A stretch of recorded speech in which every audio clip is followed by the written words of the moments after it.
back. Welcome to another edition of the Sports Report.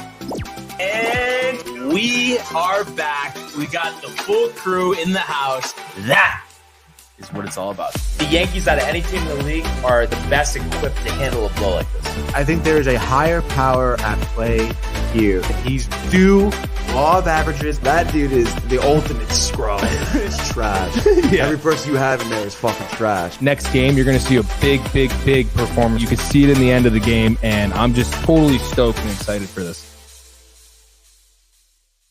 We are back. Welcome to another edition of the Sports Report. And today, for the first time in a little bit, it is the Barnes and Michael show. We have Shanna from the couch. Yep. It's Monday.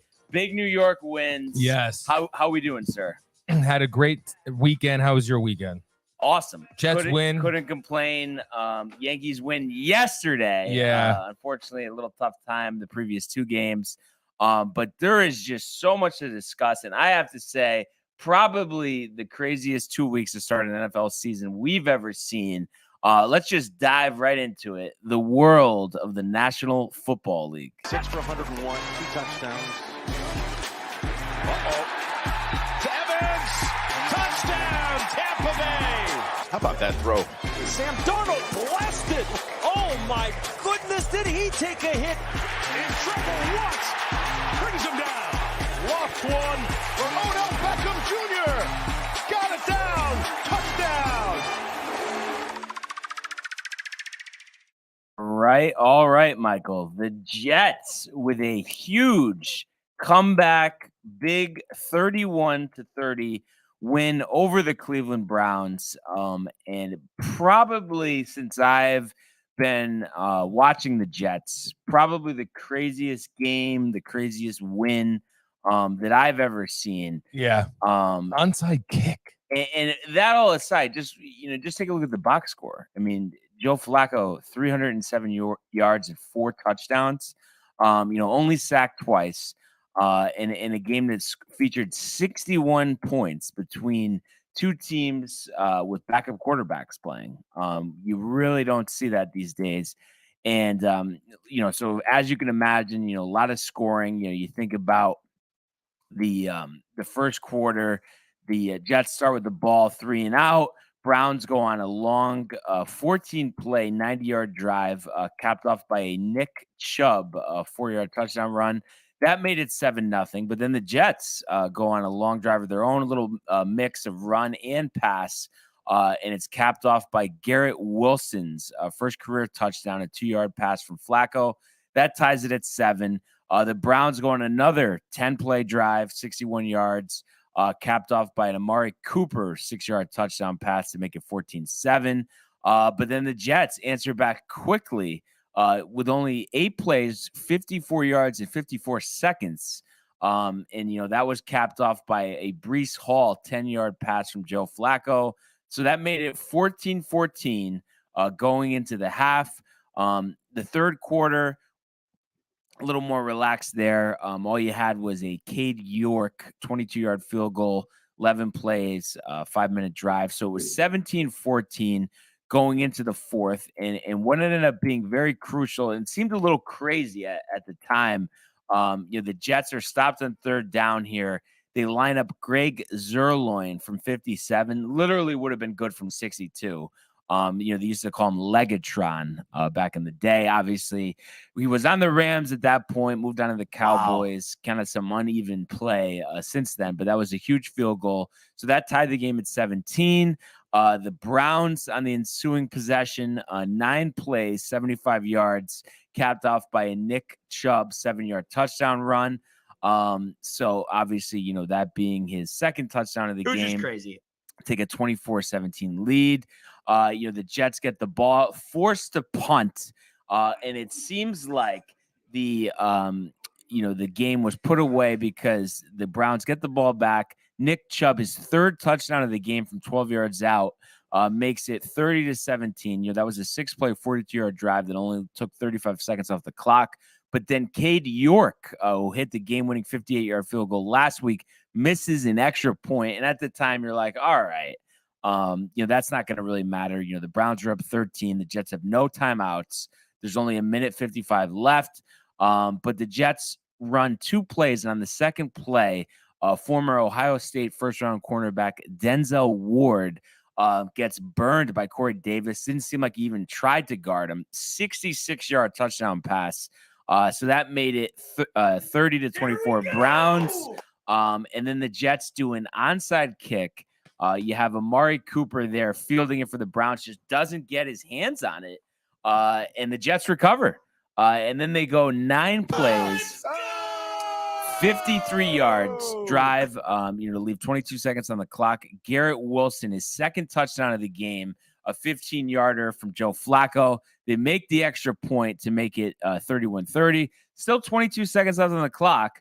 The Browns run a couple plays, get to around midfield. So Brissett, to put the Browns in range, for a game-winning field goal here, just has to complete, maybe call it a 12, 15-yard pass, but not so much. Ashton Davis with the game-sealing interception as the Jets pull up the comeback, pull up the upset, 31-30 over the Browns. And really the craziest game I can ever remember watching. And it's just, I'm still speechless at what happened, Michael. Your takeaway here, what, obviously, other than just an insane win against all odds, all of that, what really excited you most about this one? 2 things. Gentleman Jack. And I need it more than anything right now. You needed it. You needed that win. You couldn't go 0-2 after Salah was embarrassed in the media over the week. And it's funny. The Jets tweeted something, and Salah saying something, and I said, "I'm taking all the receipts." We'll go to comments real quick because I see them. Yep. Before, I thought I had heart attacks, multiple. All right. When Mets, Jets, Giants, and Yanks, I'm guessing he might have had one for each win. Yeah, but the Yankees, he doesn't want the Yankees to win. I know, but I think he's saying because they all won. Okay. What a great Sunday, Matthew Gabriel. Crazy, they all won. I know. Jets are most important, and Yankees. Jets wanted to make a statement. Jets needed to make a statement. I'm happy, dude. I just think it was one of those wins. You see a team that didn't give up, didn't like that. If that was Coach Gase. Oh yeah, the game's over. And they played. You played. You see, Herm Edwards got fired. Yeah. Apparently, there's video surfacing. He got fired like walking off the fild. Oh, really? Okay. Yeah, not a good look. So how the mighty have fallen with Herm. Even though you never liked him. So no. He's fine. He just didn't have a good record as coach. But Yeah. So what excited me most, and I said this in our group chat.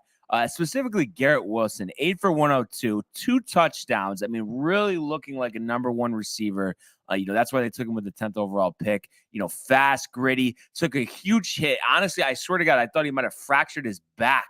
It was one of those, he's in the air and just get absolutely leveled. Oh, lands right on his back. Gets up. No, he was down for a little bit. Comes back in the game, scores the game-winning touchdown. So you think about that, Wilson, you finally hit on a receiver. It's been a while since they've done that. And then I know they're divvying up the carries. So, you look at the numbers, they don't pop out on the page, but Breece Hall looks like a player at running back, big physical back, but fast as well. 50 yards on 7 carries and even caught a touchdown, out of the backfield as well, from 10 yards out. So you love that. I would say, and then I was impressed with the offensive line. They only let Flacco get sacked twice. I mean, I thought he would have gotten eaten alive. And I'm sure part of that, it was probably midway through the game, but Jadeveon Clowney gets injured, doesn't return. However, I mean, they stepped up. You got guys out on that offensive line, Fant, struggling, this and that. So I thought that was impressive. I'd say the one thing that I just wish here, and I know I'm not trying to take away from the win, but I just wish Zach Wilson was at the helm for this win instead of Joe Flacco. You're so negative. No, with but the Jets. But why wouldn't you want him to be at the helm? Of course, I want him at the helm. But you know what? You know what I think about? I think about last season when we didn't even have a backup quarterback for this part of the season, and now it's like it's nice to have him out, to see him watch Joe Flacco, kind of have a little bit of Joe Flacco Ravens in him for a game. Maybe he has it another game, and maybe we come out of this 2-4, and the the Jets are thinking, hey, we got our QB1 back. We can make a run at this. Joe did his job. Yeah, that's something to root around. Oh yeah, no, absolutely, and I hope that he continues to play well, and it helps the other guys grow around him. The backs, the receivers, the tight ends, all of that, and of course, just the general experience when it comes to winning games. I do just think though, like I was talking to you before the show. I mean, especially let's say next week, Flacco goes out, beats the Bengals. Second straight year they've beaten the Bengals. Sans Zach Wilson. And he has another big game. You have to admit, I mean, I know it's a good thing, generally speaking, because the Jets are winning, but it does put even more pressure on Wilson. Like, there's just no margin for error. We saw Mike White light up teams last year. We saw even Josh Johnson against the Colts. They still lost that game, I think 45-30. It was a Thursday night football game, but just, take the team down the field. And from what I've seen from Zach Wilson, just when he's been in the game, scoring hasn't come easy. So, and I know it's tough. You think about missing, let's say he's going to miss at least the first 4 games. It could be up to 6 games. I saw him warming up. It's going to be 4, bud. I hope it is 4, but you don't want to rush him either. You want to make sure he's 100% healthy. I agree, but if he's itching, he's itching. But hey, by the way, happy birthday, Rick DiPietro from the DTV crew. Is it 40? 44. So yeah, happy birthday, Rick. Was listening to the show earlier, but I missed, I guess, that part where they were talking about that. Yeah, and listen, like I said, I think it was great. I think it's a very valuable win, and you hope that it really kind of propels them and Robert Saleh, who, like I said, has taken a lot of heat, and I hope he's the guy. It's been, of course, an uneven start for him, but this win is great. There's no 2 doubts about it. And I even forgot to mention that fake punt that they had early in the game as well, which was just crazy. Just a trick of sleeves, tricks up their sleeves. So you love to see that. But yeah, I really want to see Zach, and I just hope that he can develop a rapport, and it looks like Garrett Wilson could be an all-pro receiver. And I mean, I think that'll just be huge because I believe in him. I believe in Elijah Moore. And then you have to feel like between Uzama and Conklin, you'll get something at tight end. And then Braxton Berrios, could be a Wes Welker, down the road if they're passing the ball. Renee checking in saying, let's go. This looks epic. With the let's go. And of course, this does look epic. So we appreciate that. And prefer, I guess, emotional thinking about Herm Edwards. I mean, you've seen the speech, right? Oh, yeah. But it doesn't make me emotional. It's funny, Barnes. Have you ever had the moment where it's like, you thought some way about someone and then like the glass shatters and then you don't see them that way anymore? Mm-hmm. That's what you did for me with Herm. Oh, because I brought up the record. And yeah. Well, it damaged it a little bit. Because, I mean, you got to, at the end of the day, call it like it is. You know what I mean? And it's like for us to reflect positively on any of the previous, probably 5 coaches. If you're being honest with yourself, there's just not much to be happy with. So at the end of the day, Herm failed. You look at Eric Mangini, the man genius his first year, but then the collapse with Brett Favre, and sure, some of that was on Favre, but at the end of the day, I think they were 9-4 or 8-4 with 4 games left and lost all of them, whatever the case may be. We know what happened with Bulls and Buffalo. Clearly, he wasn't the leader, and he's reaping the benefits now of being the head coach of the Tampa Bay Bucks. And then we know Adam Gase. I mean, there was literally nothing to be excited about there. He was a train wreck as well. And then last year, Saleh didn't have a good year, but he's hoping to, make his mark this year. Obviously, time will tell. And the crazy part about it is that was just the start of the craziness yesterday. You look up and down the list here. We had a tight game with the Giants and the Panthers. The Giants pull it out late. Nothing crazy from Daniel Jones, but they do get the win to move to 2-0, first time since 2016. You look at the Bucs Saints game. Winston 3 picks, including a pick 6. Brady throwing his tablet, but yet they're 2-0. There was something crazy though that happened that game. What else? Did you see the fight? Oh yeah, the fight with Mike Evans and Marshawn Lattimore. That's something that's been going on for years, and the root of it. And I'm sure Lattimore, he's talking trash. He but, probably said something about the divorce.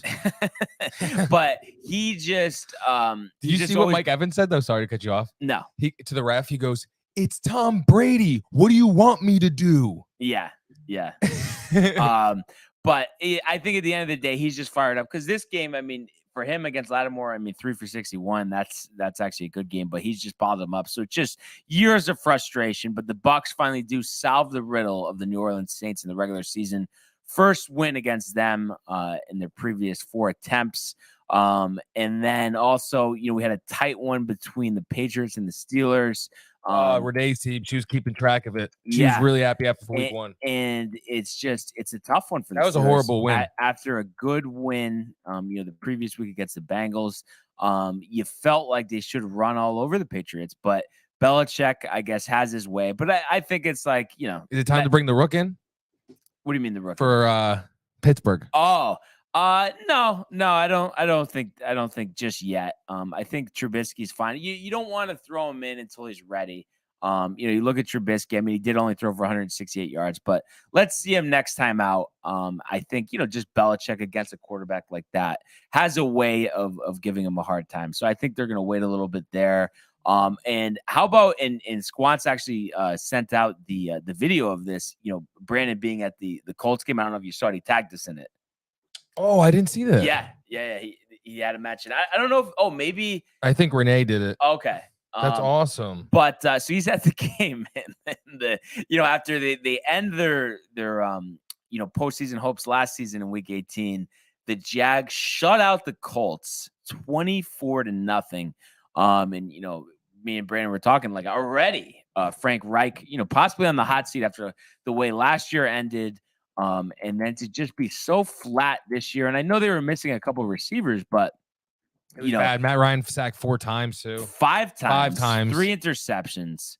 And you just put up a goose egg against the Jacksonville Jaguar team that's expected to win 5 or 6 games. So it's gonna be interesting to see. I mean, obviously they have Jonathan Taylor. You would think they'd be able to turn it around, but it's just not the way you want to start the season. And it's funny too. You would think, all these games, a lot of craziness. I don't know. This might have been level with what happened with the Jets here. How about the Dolphins, 42-38 over the Baltimore Ravens here? Oh my God, against the Ravens too. Scoring 4 touchdowns in the fourth quarter to a career high 469 yards and 6 touchdowns. So you think about it, they trail by 3 touchdowns going into the fourth quarter. And just him leading them up and down the field. Tyreek Hill had 190 yards receiving, 2 touchdowns on 11 catches. Jalen Waddle, 11 catches, 171 yards, 2 touchdowns. And this is going against Lamar Jackson, who threw for 318 yards and had 4 total touchdowns, 3 through the air. And it's just crazy. You bring in a new coach, Mike McDaniel, and a lot's been made of, he kind of seems like a weirdo, this and that. But at the end of the day, 2-0 for the Miami Dolphins. And with a loss by the Buffalo Bills tonight, the Dolphins would be in first place in the AFC East, and it's not something that they've been able to say too often. So who knows? I mean, maybe bringing in Hill, bringing in the new coach, the Dolphins could be a force to reckon with. And I know Tua's, caught a lot of slack, but it just seems like something's working there. So it'll be interesting to see if that continues. For the Ravens, I mean, very mature of you. We saw the defense get throttled last year. They fired a defensive coordinator. He actually moves on to the Giants, and he's done a good job there. But it's like, what the hell is going on? I mean, how do you let up 4 touchdowns in the fourth quarter? You always thought about the Baltimore defense being the best in the league. So a very, very disappointing loss for them. But luckily, you got the Bengals are 0-2, the Steelers are 1-1, and the Browns are 1-1. So the division wide open. So doesn't hurt them too much, but just a game, obviously, I mean, you have checked off as a win. And then how about the Rams hang on 31-27 over the Falcons. And this is a game, I mean, you look at it at halftime, they're up 21-3. Going into the fourth quarter, they're up 28-10. And they hang on 31-27 Jalen Ramsey with the game-sealing interception. And this is just a game here where, you're the Rams, you're the Super Bowl defending champions, and you just didn't want to start 0-2. I mean, it's tough. I think only 11% of the teams make the playoffs. And you look at this, I mean, they did get Kupp going. He had 11 for 108 and 2 scores. Stafford, I mean, played a lot better. Of course, a very weak Falcons defense here, but 272 through the air, 3 scores. And they hang on. Allen Robinson catching his first career touchdown as a Ram. So that was big, especially because you had the big comeback with the Arizona Cardinals. And it's just, I can't believe there's still games to talk about that were insane. How about the Raiders? And I know Tony gets riled for that. Down 20-0 at halftime. Blow this game, and it's just unbelievable. And is it like, here we go again with Josh McDaniels? We saw him flame out pretty quickly as the head coach of the Denver Broncos. And if you look at this one, like I said, down 20-0 at halftime, the Raiders, put up 3 points in the second half. Allow Kyler Murray to, throw for a touchdown and score one as well. As well as a Darrell Williams touchdown. And it was crazy at the end of the game too. They let him literally run probably 30 yards back and then from like the 11-yard line and then into the end zone to tie the game. Then they get a 2-point conversion to send it into overtime. The Raiders driving the ball down the field and they fumble. They fumble the ball. All they needed was a field goal to win. And a scoop and score touchdown. And it was just crazy how dramatic it was, just because the fact that, so you have this play, he picks up the ball and then Byron Murphy takes it to the house, but does one of those where he's right at the end zone. And it looks like it might be a little premature with the toss. It would have been a safety. The Raiders would have won. But they do the review and he just got it over. But these guys just make sure you're there. Right. I mean, it's not like he was fighting for it. He had an open field and you almost lost the game because of that. But what a heartbreak for the Raiders. And I don't know, 20-0.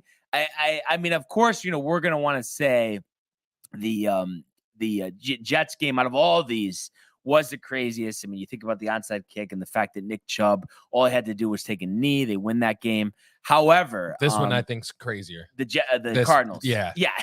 No, this is insane, dude. The 2-point conversion. Poor Raiders, dude. And then they had to review the 2-point conversion. AJ Green, did the ball move? They say that it was good, so they hang on, and that was unbelievable. And then how about this game wasn't crazy, but just what developed in it. Trey Lance early in the first quarter as the Niners win 27-7 here, breaks his ankle, out for the season. It's just how ironic. All off season, they couldn't wait to get rid of Jimmy Garoppolo. But now they win without him.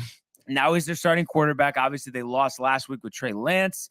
So Jimmy comes in relief. The defense steps up. And I think a big part of that was, not having those messy conditions, at Soldier Field they had the previous week. But Jimmy, nothing crazy, but winning as he always does. I think he's 33-14 as a starter, 13-21, 154 and a touchdown, as well as a rushing touchdown on the case. And it's like, I wouldn't be surprised if they find themselves in conversation, NFC Championship, possible Super Bowl, just because they're so well coached. The defense is great. And no matter who they have running the ball, they seem to be able to run it effectively. And that, starts with Mike Shanahan, who created that zone running game that's worked so well going back to the Terrell Davis days.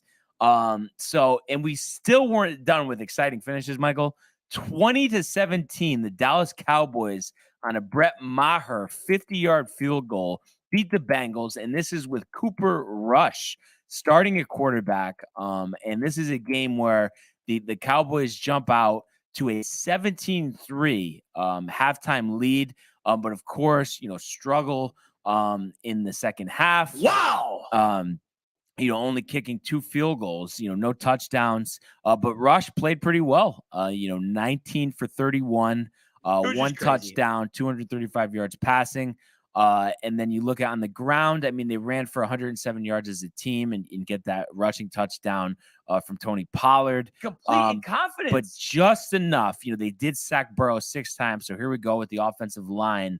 Once again, he threw for $199, 1 touchdown. So just, one season after a complete night, coming off a nightmare season, the Bengals all of a sudden they're in the Super Bowl, and then here we are, 0-2 start, Throw a couple shekels up and there, have to could be a face payday. America's hottest team, the New York Jets. This coming week. I'm just saying, you never know. And it's just crazy how that could happen. But we've seen the teams that lose in the Super Bowl, struggle the next year. And you hope, because we all like Joe Burrow, you hope that's not the case. But at the same time, of course, we will welcome a 2-1 start with a win over the Bengals next week. But we have plenty of time between now and then. And then really, you got to talk about the Giants. Yeah, no, we did talk about the Giants. Oh, we did. We did. Yeah. I mean, listen, I think I don't know what your takeaway from it, Michael, is, though. 19-16, Baker is so bad. Oh, my gosh. I mean, he always is talking, and it's like, bro, at the end of the day, you don't deliver. So you could, spin it however you want. Too many commercials. It's terrible. But I will say, I think, it's great. It's a good feel for the Giants, to open up with 2 straight wins. But at the same time, it's like, I think Jones is terrible. I think it's like they're benefiting from good coaching. I think that's the reason they're in the position they are. And if it was up to me, I would start Tyrod Taylor over Daniel Jones. Wow. What about you? I don't see anything with Daniel that excites me, to be honest. I was listening to Dave and Rick this morning, and he was like, you see the run he made to close out the game? It's like, I don't care. But it's like one of those things. Like, if you keep seeing the same thing over and over again, it's not going to just miraculously change. And I think there are people out there that think Brian Dable is going to be able to develop him into Josh Allen, and it's just not happening. Yeah, that's what they think. And then the only other game before we got to the primetime game here, the Broncos with a 4th quarter comeback, a pathetic one, albeit 16-9 over the Texans. So the Broncos open up the season scoring 32 points through the first 2 games. Let's rise. Speaking of trash, you're referring to Russell Wilson. Let's rise. They just can't score, and they have the horses. That's the craziest thing. And like, what do you think it is? Is he broken mentally? Why is he, or is he just cooked? Dude, there's this theory going around that Russell Wilson is not really a good quarterback, and he came into the league and is an actual he played baseball, for example. Right. Like, he picked a quarterback to mirror and act like, and he's not. That's why he's cringy, and he does these weird cringy things, and people don't take him like seriously because NFL players know he's like fake, basically. You know what I mean? Mm-hmm. But I don't know. I think he got. Like, those teams were really good, dude, with the Seahawks. Yeah. Those were really good teams. And it all went downhill. It's almost like Sanchez was the quarterback. Yeah, but I mean. Oh. No. I know he scarred you. that team scarred you, dude. I could just see it every time it's like with Tony and what's that Mets manager you always bring up? Oh, Willie Randolph. Yeah. Well, because you know what it was? It's like we were so sound. Every other area of the field, offensive line, defense, some decent receivers even, and he just was so bad, and it's just like, and he was supposed to be so good, and everyone, including yourself, got so excited that week 1 victory on the road against the Houston Texans. I think he threw 3 touchdowns, and it's just like, he just couldn't stop throwing picks. He had no accuracy, and he very well might have prevented the Jets. Back then, it was a 40-year Super Bowl drought. Obviously, we've added 13 more years since then. But they were right there. The lead against the Steelers. And it's just like, yeah, I mean, it's just not good. But I do think, Russell Wilson, I think, he'll get the Broncos most likely into the playoffs, probably a wild card. But the coach looks clueless. He had some clock management problems yesterday. Nathaniel Hackett, the former offensive coordinator for the Green Bay Packers, So it's just gonna be interesting to see how they solve these offensive woes. I think the defense is pretty good, but Russ 14 and 31, 219, a touchdown, and a pick. And I know Jerry Jeudy left the game early with an injury, but you have Cortland Sutton. I think he's pretty good. And then Javonte Williams and Melvin Gordon out of the backfield, they catch the ball pretty well. And then you have some other you got your tight ends and whatnot. So I think they should be fine. But it is very interesting to see, like, we all thought, oh, well, the Seahawks are so bad, and Russ's hand was banged up last year.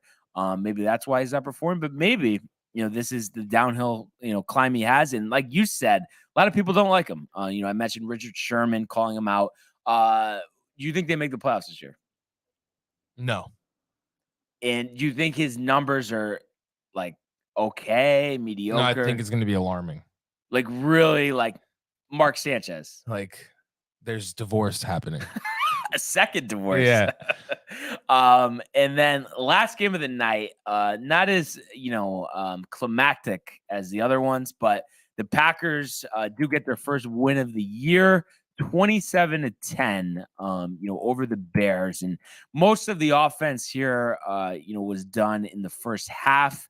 Only 6 points scored in the second half. But if you look at it overall, Rodgers 19 of 25, 234, 2 touchdowns, one on I guess they call it like a swing pass. What's your thoughts on that counting as a passing touchdown? I don't know if you saw the play, and they might even show it on these highlights, but where the running back, lines up on your right side, he comes up, and technically because you toss the ball underhand, but it moves forward, that's a passing touchdown. What's your feels? Shovel passes, I think what they call it. Should that count as a passing touchdown in your eyes? Joke? No. Yeah, joke. So they were kind of talking about that on the broadcast last night. Tony's favorite guy, Chris Collinsworth, he had some like terrible joke to start off the game too. We all could what is this guy doing? But you look at the Packers, really had a lot of success in the run game. Jones had a $132, a rushing touchdown, and a receiving touchdown. So 2 touchdowns for him. You do the yardage totals. You're looking at 160 yards from scrimmage with the 2 touchdowns. A.J. Dillon, 18 carries, 61 yards, only 3.4 a carry, but you could tell, he's a good physical runner. So the Packers with one of the best 1-2 punches in the league at running back there. And then, leading the way in receiving for the Packers, Sammy Watkins, 93 yards, including a 55-yard reception. I think Rodgers will start to get him going, now that they don't have a dominant receiver like Devontae Adams. So it'll be interesting to see how they utilize him.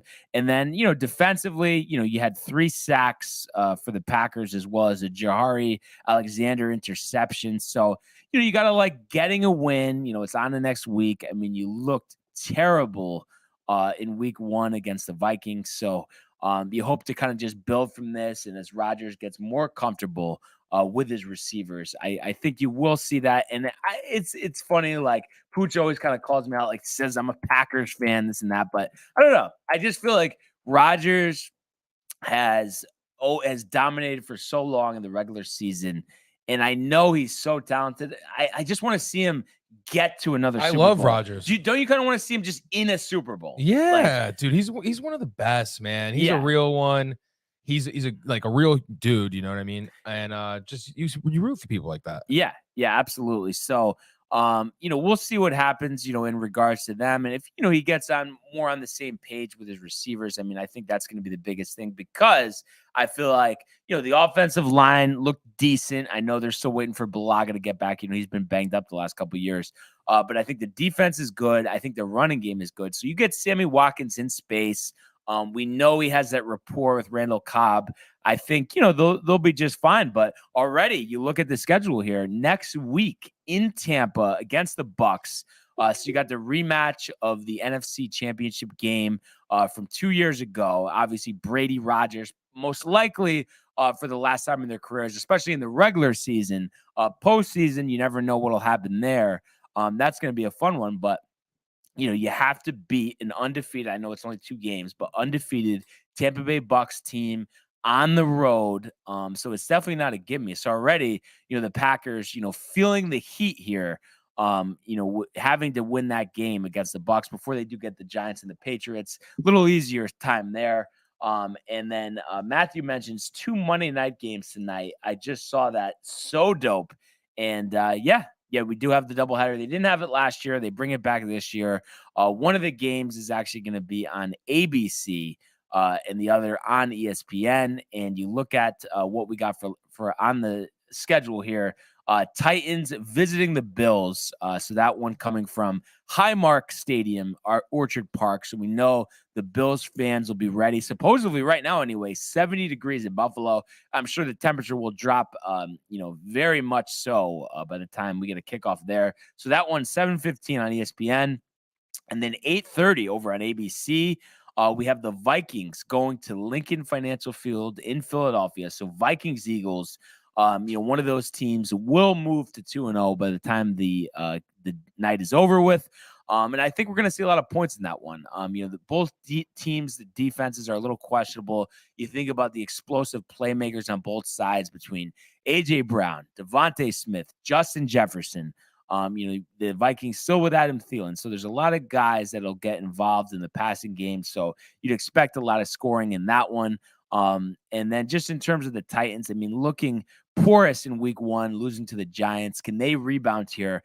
Very tough spot on the road. Like I said, we know the fans are going to be up for this one. And Josh Allen, arguably the best quarterback in the NFL and a front runner for the MVP, coming off a 3-touchdown performance in week 1. How does he follow it up in week 2? And I think the biggest thing, I know Allen will do his thing. I'm not too much of a believer in the Titans offense, but is the Titans defense, but is Derrick Henry going to be able to get it going? Last game, 21 for 82.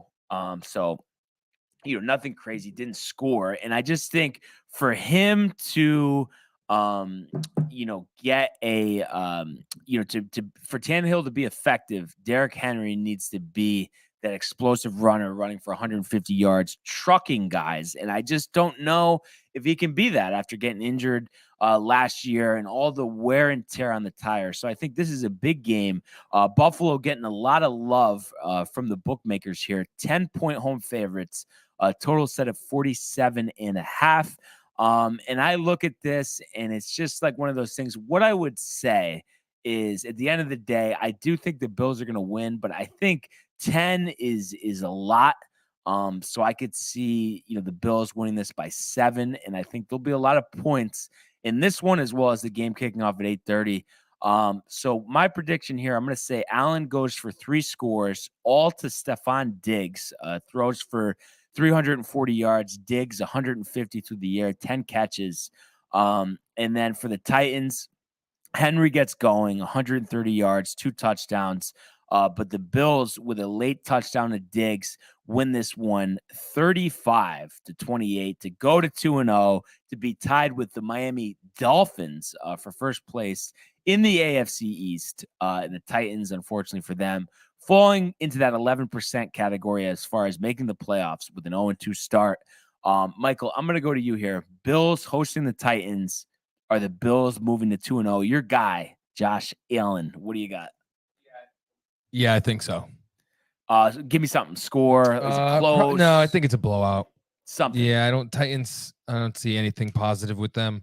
I'm going to go. I think it's over for Henry, honestly. Usually running backs take a hit at age 28. Mm-hmm. They take that dip. I don't really think he's got it. And I'm going to go 30. I don't know, 30. No. I'll go 27-7. And my whole thing is here, Michael. Give me the track record of the guys who had back-to-back 300 carry seasons, which Henry did the 2 previous years before last year. We know he got injured. Yeah. There's no, he'll be fine. He'll run for 1,500 yards. Yeah. That doesn't happen. No. That's as insane as saying Daniel Jones is going to throw 40 touchdown passes this year. Eagles win and Bills pound the Titans. So Matthew with the celebrity picks here. I love this background, by the way. This is like with the red, Michael, it's something different with Monday Night Football because I feel like usually on the broadcast it's like a black background. I feel like it just adds a little pizzazz. This right here? Yeah. You like that Monday night? Yeah. Yeah, it's great. So definitely loving that. And then, of course, he mentions the second game here. So Vikings and Eagles. And for me here, I'm not partial to either team here, but it's just hard to not get away from the rhetoric here in terms of Kirk Cousins primetime games. I mean, I feel like his record must be 2-11. And that's not even an exaggeration. So I just have a hard time believing that he's gonna, on the road in Philly, we know how the crowd gets there, that he's just gonna light up the Eagles. I don't really see that. And I think you look at the Eagles, we mentioned how they have AJ Brown, but also Devontae Smith, no catches last week. And I think they're going to make it an emphasis to get him the ball. Sanders almost had 100 yards on the ground last week, so they'll have a good mix of run and pass. And I think the Vikings will score, but not quite as many as the Eagles. So, like I said, this is a shootout, but if I had to put a number on it, I'm going to say we're going to go Eagles 35, Vikings 24. And you're going to see Miles Sanders run for $140. Devonta Smith, 6 catches for $110, 2 touchdowns from Jalen Hurts, who will also have 50 yards on the ground. And I think that's one thing with Hurts. He's not an unbelievable quarterback, but the fact that he has that ability to really run outside and beat teams with his speed, I really think just makes it a lot for teams to defend. And I think that really makes him so much more effective. I could see Cousins having 3 interceptions tonight. It's just like him in a big spot in a playoff game. All the money that he's gotten over his career, and how the Redskins kind of jerked him around a little bit. I mean, what has he won? 1 playoff game? I mean, I just feel like Kirk Cousins is your kind of threshold for being a mediocre quarterback. So I think once again, he's just not going to step up in the big moment. And as of it's showing, I guess December 8th, 2021. Oh yeah, because the Vikings didn't make the playoffs last year, so this should be up to date. Cousins, Michael, 8-17 in primetime games. I'm so happy he sucks. Because remember, he blew off the Jets and tried to diss us and be like, ha ha ha. Because at one point you were kind of excited to bring him in before that. No. But there was talk of it. Yeah, we talked about it, but I was never excited. I'd rather have Fitzpatrick back than him, honestly. Right, exactly. And kind of he's just a loser. He doesn't win. Yeah, he doesn't. Never won. He doesn't. And kind of to wrap up our discussion in terms of the games tonight. Vikings, Eagles, like I said, I got the Eagles in this one. I'm with you. I was going to say, after you said everything you said, book it. As Matt would say. A shutout? I mean, what type of game? No, whatever you said. The whole, I'm with you. I'm on that ship. Always in unison, I Michael. like what you said. I agree. I like Hurts too. I think he's like a good dude. He's a good leader for that team. Absolutely. He's going to get better. He's going to be, I think he'll be like a Dak, a little bit better than Dak. And it's funny, similar thing, not drafted in the first round, questions about him coming in, taking over for an established starter. We saw Wentz start the season that ended up in a Super Bowl championship for the Eagles, but then Hurts, not expected to really be a starter. All of a sudden, a couple years in, he's replaced them. Wentz is in, Washington now. So really, really just kind of crazy when you look at it in that regard. So yeah, 2 Monday night games tonight. Can't wait to watch them, especially because there's no Yankees tonight. And speaking of the Yankees, let's go to the world of Major League Baseball. 2-2, he got him swinging. A back-to-back strikeouts for Robbie Ray. There's damage right there. Shohei, way, Cy-Yo, nada, where did that land? Stuck to Chapman, who leaps up and grabs it. Story spins and fires. Out at first. There it goes. See ya. Home run, Aaron Judge. All right. So we did say that a couple times yesterday, but unfortunately, we did have games on Friday and Saturday, which just didn't go the Yankees' way. So I just wanted to touch on those briefly. So at the end of the day, 7-6. We get walked off by the Brewers on Friday. This one was really one of those gut-wrenching losses. I believe extra innings, the Yankees have 11 losses this year, which is just tough. You're right there, and you just don't finish the deal. And one guy, and I know Matthew is riled up for this, is Frankie Montas. Is it coming over from Oakland? He's been absolutely horrendous. And in this one, he doesn't even make it through 4 innings. Gives up 4 runs. So you look at the official line: 3 1/3, 4 hits, 4 runs, 4 walks, 2 strikeouts, and a home run. Only gives him 80 pitches. And it's just like we gave up 3 pitchers. So that is, I mean, there's no doubt about it. That's just very disappointing. You just wanted so much more when it comes out of Frankie Montas. And I think the thing is, it's kind of like how we were having the conversation, in terms of like Derrick Henry after a couple 300-yard seasons, all of a sudden, he's gonna, kind of have a fountain of youth. It's kind of like the same thing with Montas here, just in terms of, he's suspended for the PDs. We know what it does to these players, the breakdown of the body, and just something uphill battle here. And I'm sure, there's a decent chance that he could turn around. He only has a couple starts here before we get to the postseason. But I just look at it now, and it's like, despite what happened yesterday, I mean, I know they won, but, Cole didn't look great. But, you got Cole, you got Nestor. As long as Severino's healthy, I think he slots at number 3. And then number 4, I mean, take your pick with Tyone or Herman. I guess if I had to give you something, I would almost say Herman. I think he's kind of been more having the ability to shut down the opponent versus Tyone. And we'll see. A lot of time, before we get there. But all in all, before. Yeah, prefer enough. Right here. Yeah, but Yanks didn't get the job done. Just wait your turn, prefer. All right. Yeah. So anyway, the reason why this was tough, besides Matas obviously blowing it, is you were up 5-0. You had a Donaldson sac fly, an IKF single, a Marlon Gonzalez single, a fielder's choice by Donaldson. So you're 5-0 going to the bottom of the second. But then Willie Adames has just absolutely killed us over the years. He did this on the Rays as well. 3-run homer to make it 5-3. 4th inning, he answers back with a ground rule double to make it 5-4. Tellez ties it at 5 in the 4th with a sac fly. Haria scores on an error, by IKF of all people to make it 6-5. But then Josh Donaldson, top of the 9th inning, ties it at 6. But Clay Holmes, here we go, in the 9th again, has just not been good the second half of the season. And the Brewers walk it off on a Mitchell single, scoring Hunter Renfroe. So that was one of those games.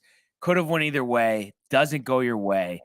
So you go into Saturday pretty disappointed, and you expect the team to bounce back from something like that. Unfortunately, this was kind of one of their dud follow-up games. They do lose 4-1. Tyone, 5 innings, 4 hits, 4 runs, 2 walks, 4 Ks, and a home run allowed to Willie Adames, which was actually his 30th. And the bullpen, between Weissert, Chapman, whose first pitch back almost throws it into the crowd. So something that we've seen with Chapman with the control before. Marinaccio, great inning in the 8th there. But Brandon Woodruff just completely dominates us. 8 innings, 5 hits, 1 home run allowed to Josh Donaldson. But other than that, 1 walk, 10 strikeouts. So yeah, here we go once again. A quality pitcher, a guy that we're not familiar with, and it just completely throws us off board here. So that was disappointing. And then you looked at it and you're like, all right, well, we need to salvage this Sunday. We feel pretty good because Garrett Cole's on the hill. And once again, Cole, he does get the win because we do win 12-8, but he goes 5 innings, gives up 4 hits, 4 runs, 3 walks, 8 strikeouts, 2 home runs allowed. So he's just allowed so many home runs this season. It's kind of crazy. But Colton Wong and then Taylor hits him for 1 in the 2nd as well. So luckily, the Yankees offense came to play here. We had an Anthony Rizzo 3rd inning home run. We had an Aaron Hicks 7th inning home run. Aaron Judge hits 2 home runs for his 58th and 59th home runs of the season. A 3rd inning shot off Alexander, a 7th inning shot over Perdomo. And it was funny, the second one, you see Perdomo throw his arms up in the air, just so frustrated. It's like, what can we do to get this guy out? But it wasn't just the 2 home runs. He also had 2 other hits, a single and a double. So you look at it in totality now, he's 1 point back of the Triple Crown, hitting .316. So he's behind 1 point to Luis Ariz. So if he is able to out-hit him the last couple of weeks, he'll be the Yankees' first Triple Crown winner since Mickey Mantle. So that would be something. But this game, it had everything. Oswaldo Cabrera, we've seen that bat heat up, despite all the stuff he does in the field for us. Now we're getting it offensively. So he was 3 for 4 with 2 RBIs. Aaron Hicks, we made some comments too. And I don't know if you saw this, Michael, and I'm sure Rick and Dave were all over it at some point today. But he had some interview and he literally compared his situation to Joey Gallo. And he goes, yeah, Gallo, it seems like, he's gone to the Dodgers and he's had more success. So maybe I need to go somewhere else. And it's like, what are you talking about, man? Like, first of all, Gallo has sucked no matter where he is. So it has nothing to do with that. But it's like, you're still on the team. You're going to make a comment like that. It's like, no one likes you as it is. So I thought that was just a complete disgrace out of him.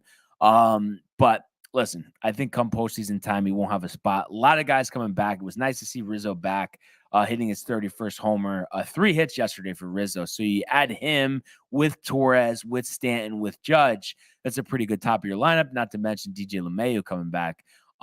So, of course, Wandy, one of my favorite guys in the bottom of the 9th here, runs into some trouble, allowing a couple hits, 3 hits actually, without retiring a batter. Some of them are grounders, but nevertheless, hits are hits. So Clay Holmes comes in. He does allow a hit to score a run, but then works around a walk to get a strikeout and then a grounder to end the game. So the Yankees win 12-8 here, salvaging this final game of the series against the Brewers. And listen, you wanted to win 2 out of 3, not lose 2 out of 3 against Milwaukee. But at the end of the day, here we are, off day, and then we have 2 games against the Pirates. You're in pretty good standings. You have the magic number, which is the number of Blue Jays losses, Yankee wins, down to 11 here. 16 games left.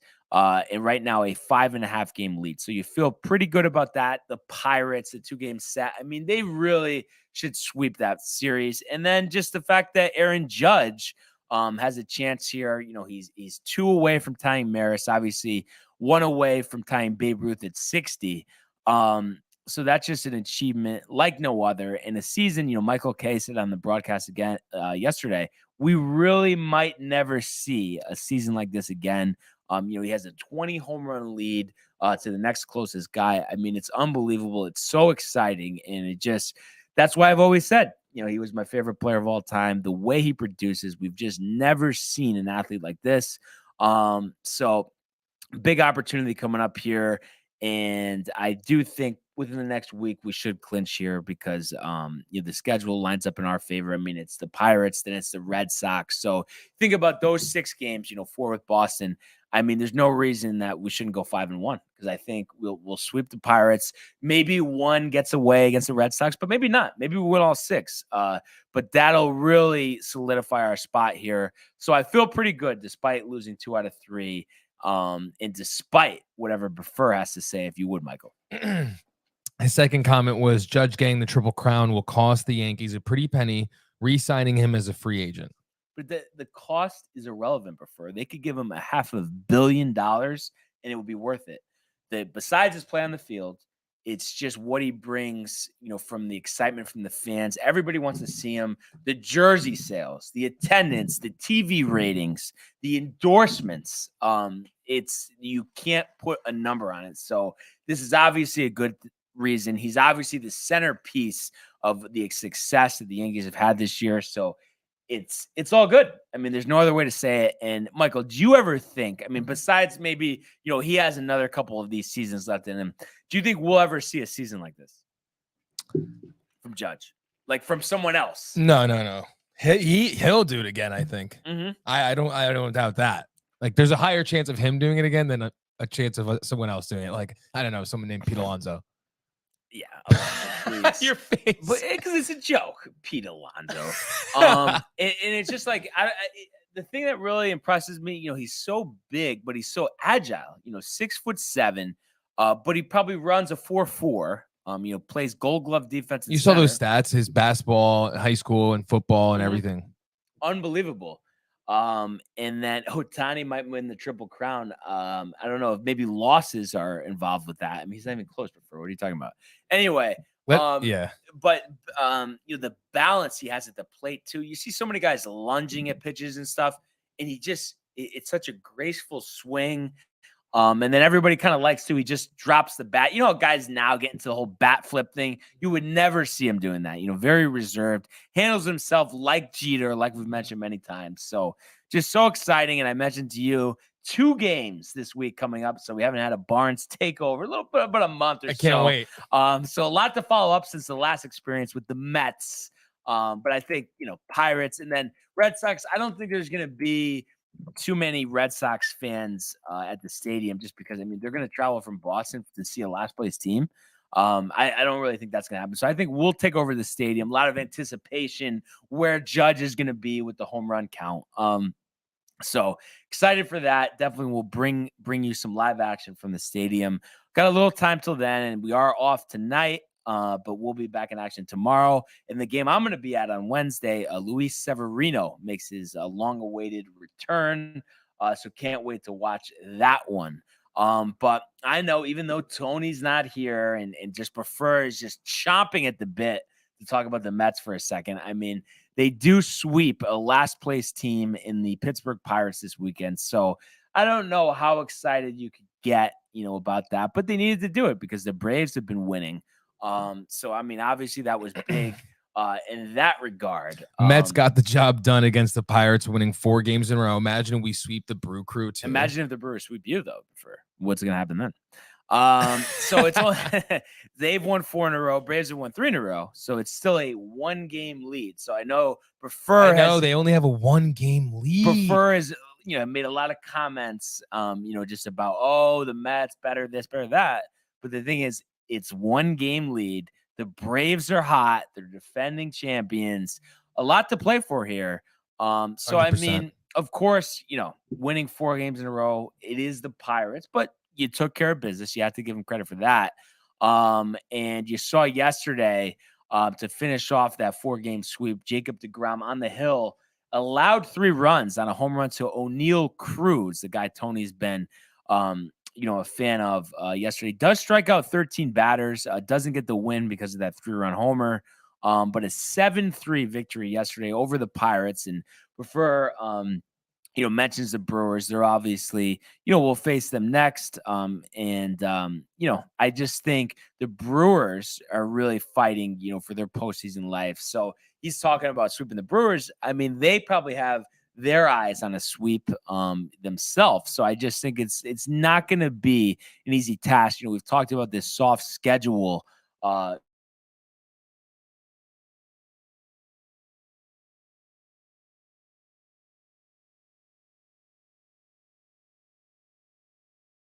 wild card race here. Right now, they are 2 games back of the Phillies, who have lost 4 in a row. So could be falling here.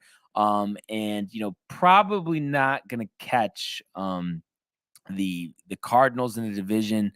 They've really kind of had a stranglehold on this. So they just need to play their best baseball. There's no doubt about it. And that lead, is 8 games. So pretty much the Cardinals have clinched without clinching. But I do think the Brewers have a good shot of overtaking the Phillies here. They've just collapsed. I don't know what it is. But like I said, I know the Brewers are going to give the Mets their best game here. So it's going to be interesting. As before mentioned, Max Scherzer on the hill tonight. So I don't know. Corbin Burns on the hill for the Brewers. Wow, here. but first says guaranteed win. So I'm going to say Brewers 1, Mets nothing. Scherzer goes the 8 innings. So I guess that's technically a complete game. Yeah. 10 strikeouts. Then the Mets home run does not come out. So he gives up 1 run here. And I think it's a 1-0 loss. I think the Mets 3 hits, so struggle against a quality pitcher like Burns and a quality pitcher like they would see in the playoffs here. So I think this is a tough task for them. And I don't think they have what it takes. And then you have the Braves facing the Nationals, who are 44 games under 500 tonight. So I'd expect them to win handily. And then it's a tied at the top of the division. So the Mets fighting and clawing to avoid that wild card spot. So I think it's going to be a tough one. But, best of luck to them. But this is great. This is what it's all about. The start of the NFL season, the stretch run for baseball. I can't wait to watch playoff baseball. I'll definitely be there. One other thing I just wanted to mention here before we close, and we talked about crazy finishes here. So how about first PGA Tour event of the year, the 40 net championship. And we had something, I don't know if I've ever seen this before. So Max Homa ends up winning the title, so it's back-to-back for Homa at the 40 net, this in Napa, California. But on 18, Homa at that point, I think was a couple back, holes out, so he chips it in from the bunker. And then Danny Willett, the former Masters champion, I think it was 2014, he misses 2 putts that one would have won it, one would have forced a playoff inside 3 feet. So I guess just fast greens over there in Napa. And he loses. I mean, I cannot imagine the feel of that. He hasn't won in quite some time. And to be, right there and be 4 feet away. I mean, how do you not just give it a little tap? I mean, at least okay, if I miss it, at least I'll have a playoff. But he doesn't get the job done. And Max Homa wins, I think, for the 4th time the past 41 starts. So you think about last season plus the one event this year, 4 wins for Max Homa, who had taken some time for him to kind of break through on the PGA Tour. So congratulations to him. We look at the picks that me and Tony had. Sahith Theegala, goes 67, 69, 71, 70 to tie for 6th, at 11 under par. So a solid showing from him. He was actually tied with a few guys, but one including Michael's own Ricky Fowler, new swing coach, really looking to revitalize his career. 11 under, went 67, 72, 69, 69 to tie for 6. So a big, tournament for Fowler. Obviously not a win, but just a nice showing for him. And then we go further down the board here for Hideki Matsuyama, which was Tony's pick. Goes 7 under par, tied for 25th. And just had a 3rd round 75 that took him out of contention. But he does shoot a 7 under 65 to close. Obviously, no pressure on him to tie for 25th. But a lot of, support of him, I need it more than anything right now. Dodging the Live Tour here in order to stay on the PGA Tour. Gentleman Jack. And then, so the PGA Tour season, there was definitely, obviously, an exciting finish there. It continues on, but first, before we have another event, it's actually going to be the President's Cup this week. So you have the international competition. So that should be fun. That'll be from Quail Hollow in Charlotte, North Carolina. And then last week of September 29th, we get the Sanderson Farms Championship in Jackson, Mississippi. So we'll keep you guys posted on that. But that's what we got for the PGA Tour. And I know Buffer is still chirping. He's chirping. Yankees will lose both games of the Pirates. And Neil Cruz with 8-8 with 8 home runs, 8 for 8 with 8 home runs in the 2 games here. Just stop it, right? Is that what you want to say? No, because it's just Buffer. If you want to say something, at least say something that's intelligent. But 15-0 Mets, Yankees lose every game. I mean, that stuff, you can't take it seriously. It reminds me of a caller calling in to Mike Francesa and having him going, you waited 2 hours on the phone to say that? Yeah. I mean, really, that's what it reminds me of. But I know it's all in good fun, Buffer. And we do love the comments. We definitely do. And today, just in general, I mean, so great much show. So many people. We had like 13 people throughout. Thank you. Yeah. So we really appreciate everyone tuning in and continuing to comment, like, and subscribe, as well as, checking out the archives on the YouTube page and the summer turning into fall collection. On it's being made right now. But I want everybody to enjoy the day, enjoy the games, and we will see you mañana. Hey guys, Tony here from Downtime TV checking in. I want to thank all our fans out there who's been liking, subscribing, sharing our content. You guys are the best. You guys are our blood.